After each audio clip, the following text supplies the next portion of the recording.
कस्बे की भीड़ भाड़ से थोड़ा दूर पुरानी गली में एक मकान था। उस मकान में रहते थे शंकर और उसकी पत्नी सुधा। ऊपरी तौर पर सब कुछ सामान्य दिखता था, लेकिन इस घर की हवा में हमेशा एक अनकहा रहस्य तैरता रहता। शंकर मेहनती था, पर गुस्सैल। सुधा शांत स्वभाव की थी, पर चालाक।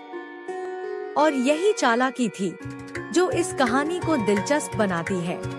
सुधा, ये बताओ, पैसा कहाँ जा रहा है?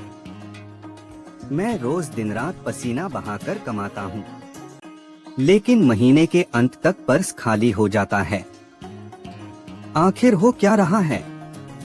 अजी सुनिए, घर चलाना आसान काम है क्या? कभी राशन, कभी दवाई, कभी पड़ोसियों की मदद, सब पर खर्च होता है। आपको बस कमाने की फिक्र रहती है। घर की असली जिम्मेदारी मैं उठाती हूँ। शंकर के मन में शंका की आग धधक रही थी। उसने कई बार सोचा कि सुधा कुछ छुपा रही है, लेकिन हर बार सुधा की मुस्कान और मीठे शब्द उसकी शंका को दबा देते। अरे वाह सुधा बहन, तुम्हारी समझदारी तो सब मानते हैं। मोहल्ले की औरतें तो तुमसे ही उधार लेती हैं। उधार? लेकिन मेरे पास तो कभी पैसा बचता ही नहीं।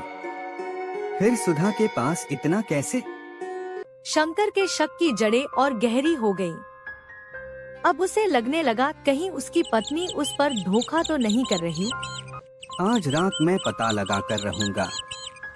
ये सुधा क्या खेल खेल रही है, मुझे जानना ही होगा। रात का 12 बजा। सुधा चुपचाप आंगन में आई।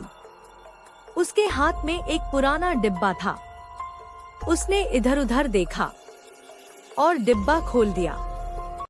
अच्छा हुआ ये पैसे मैंने बचा कर रखे, वरना शंकर तो सब उड़ा देता दोस्तों के साथ। इन पैसों से क्या? ये सुधा आखिर कर क्या रही है? सुधा ने अपनी बात अधूरी छोड़ दी, और यही अधूरा वाक्य शंकर के लिए नई पहेली बन गया।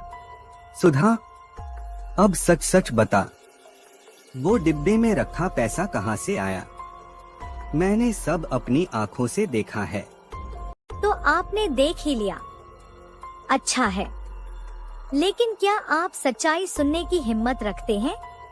हाँ, बताओ।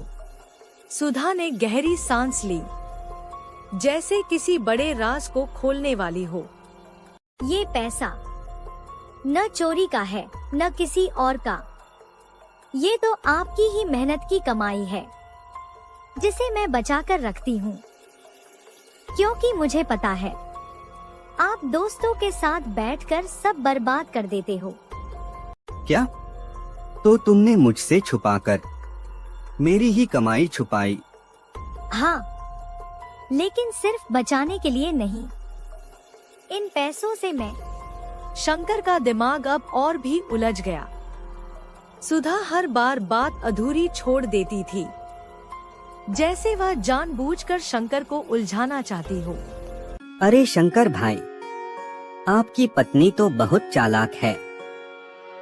कस्बे के लोग कहते हैं सुधा के पास कोई गुप्त काम है, तभी तो पैसा निकलता है उसके पास। गुप्त काम? कौन सा काम? अब शंकर को लगने लगा कि मामला कुछ और गहरा है। वह सुधा पर पूरी तरह से भरोसा नहीं कर पा रहा था। एक रात शंकर ने सुधा का पीछा किया। सुधा चुपचाप गली से निकलकर पास के मंदिर में गई। वहाँ उसने पुजारी को पैसे दिए और कुछ फुसफुसाई। ये क्या? पत्नी पैसे पुजारी को क्यों दे रही है? कहीं ये किसी तांत्रिक या गुप्त पूजा में तो नहीं फंसी? अब और मत छुपाओ, मैंने सब देखा है। तुम पैसे मंदिर में क्यों देती हो? कहीं तुम किसी तांत्रिक के जाल में तो नहीं फंसी? अजी, आपने सोचा क्या और मैं कर रही क्या हूँ? थोड़ा सब्र रखिए, समय आने पर सब बता दूंगी। सुधा की यह रहस्यमय मुस्कान शंकर को और पागल बना रही थी। सच क्या है, यह जानने की उसकी बेचैनी बढ़ती जा रही थी। दिन बीतते गए। शंकर को हर तरफ से सुधा की चालाकी के किस्से सुनने को मिले। कभी पड़ोसी कहते वो किसी गुप्त व्यापार में लगी है, कभी लोग कहते वो भविष्य के लिए कुछ बड़ा कर रही है, लेकिन असलियत किसी को पता नहीं थी। शंकर अब टूट चुका था। उसे लगने लगा कि उसकी पत्नी सचमुच उस पर धोखा कर रही है। सुधा, अब और नहीं सह सकता। सच सच बता दो, वरना मैं पागल हो जाऊंगा। ठीक है, अब समय आ गया है सच बताने का। सुधा ने अलमारी से वही पुराना डिब्बा निकाला। उसने डिब्बा खोला और उसके भीतर से सिर्फ पैसे ही नहीं, बल्कि कुछ कागजात भी निकाले।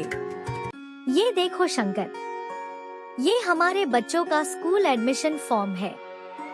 ये उनकी फीस की रसीदें हैं। ये पैसे मैंने इसलिए बचाए थे ताकि हमारे बच्चे बड़े स्कूल में पढ़ सकें। ये सब बच्चों के लिए? तुम तो पैसे मंदिर के पुजारी को देती थी, कहीं वही तो इसमें शामिल नहीं? हाँ, वही तो मदद कर रहा था। वो पुजारी मंदिर का ही नहीं, उस बड़े स्कूल का क्लर्क भी है। मैं चुपचाप उसके जरिए बच्चों का एडमिशन करवा रही थी, क्योंकि मुझे पता था अगर मैं आपसे कहती तो आप कभी मानते नहीं कि हम इतना खर्च उठा सकते हैं। तो तुम मंदिर में बच्चों के लिए पैसे देती थी? हाँ, वो तांत्रिक नहीं था, न कोई धोखा। मैं बस चाहती थी कि हमारे बच्चे उस स्कूल में पढ़े जहाँ गांव के बड़े लोग अपने बच्चों को भेजते हैं। मैंने बस वही किया जो एक माँ करती है, चुपचाप अपने परिवार का भविष्य संभालने की चालाकी। तुम सोचते थे मैं चालाक हूँ, और हाँ, मैं हूँ, लेकिन ये चालाकी हमारे बच्चों का भविष्य बनाने के लिए थी, न कि तुम्हें धोखा देने के लिए। शंकर की आंखों से आंसू बह निकले। उसने पहली बार महसूस किया कि चालाकी अगर परिवार के लिए हो तो वही सबसे बड़ी समझदारी है। सुधा, मुझे माफ कर दो, मैंने तुम्हें गलत समझा। तुम सचमुच चालाक हो, लेकिन अपने परिवार के लिए। अजी, चालाकी भी अगर सही जगह इस्तेमाल हो तो वही असली समझदारी है। कहते हैं हर राज का खुलना जरूरी नहीं, कभी कभी राज तब खुलते हैं जब समय सही होता है। और यही कहानी है चालाक पत्नी की, जिसकी चालाकी ने परिवार को तोड़ा नहीं बल्कि उसे जोड़ दिया। अगर कहानी पसंद आई हो तो लाइक, शेयर और सब्सक्राइब जरूर करना। Thanks for watching.